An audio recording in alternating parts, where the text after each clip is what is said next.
If only that was true. Been working on the Dayton for the last week, sizing up a front bumper idea for it. Not really sure about that bumper idea right now. Maybe if I cut it down just a little bit on both sides. But I do want a big heavy bumper on the front of this thing. And I do need it to stick out a bit because at some point I would like to put a little 1,200 pound ATV winch in there and cut out the slot on the front for the what's it called, a fair lead? Yeah. And this is big heavy. I mean, look how thick this channel iron is. This is thick stuff. I mainly use this for pulling and pushing things, you know, cars and trucks even. So I need it to be tough. And unfortunately, these Dayton MTD 800 series frames, they are stout, but their design in here is lacking. They don't have a full boxed in front frame like a Craftsman or other tractors do. It's just kind of exposed, so I'd have to build a frame. And the only thing holding this grill piece on is this little thin flimsy metal down here. That ain't gonna cut it. So I'm gonna have to do some work.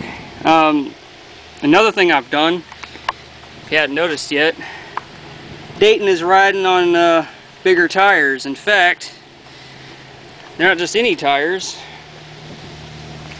They are, well, if I can clean it off, and if you can read it, Sears. Remember the GT18, the crapsman? Well, it's now riding on its entire front axle. 1985 Sears GT18 front axle.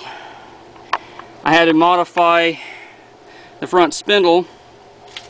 I welded this plate on here.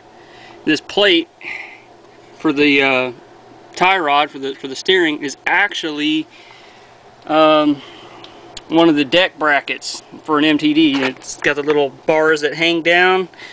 It's just one of those. I cut it down, drilled a hole, welded it to the spindle, and then I had to bend it down to this angle so it'll clear the suspension when it articulates. It bolted just like the original, but the spacer and everything, the pivot point was a little too wide to fit in the channel. So I did have to grind that down with a bench grinder. But it fits, and not only does it look better, it rides better, and I don't have near as much play in the steering as I used to, and it steers so much more beautifully now. And also, I don't have to hold the steering wheel like this to go straight. I can actually hold it almost level. The other thing I've done recently is built a new drawbar. The old one was finally done. It's what's left of it's right there. You can see it well or not, but yeah, the metal's kind of thin, and I just tore it by, you know, having my tow chain hooked to it all the time, and I had pretty much ripped it out, so I needed a new drawbar.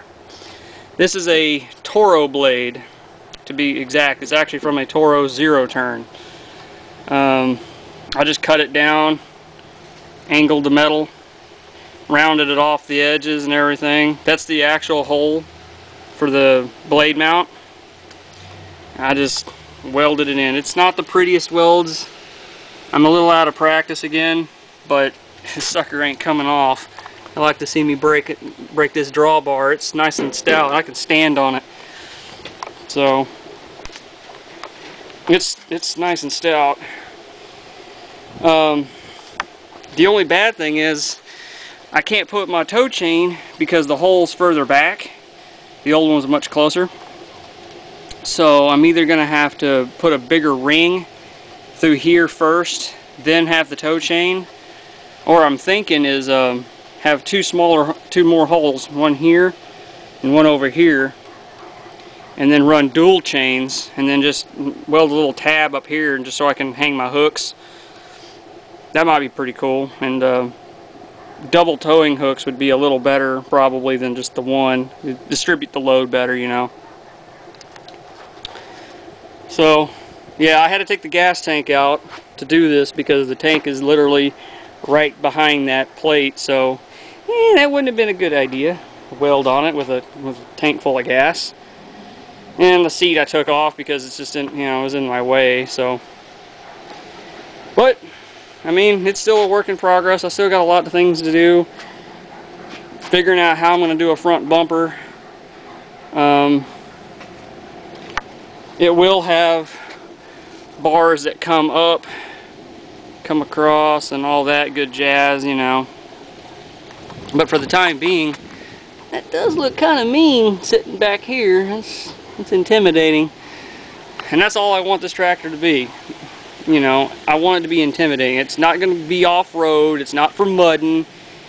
You know, it's a working tractor. It'll never cut grass, but I don't need it to cut grass. I need it to do just a handful of things around my yard. Pull stuff, push stuff, maybe tow a trailer.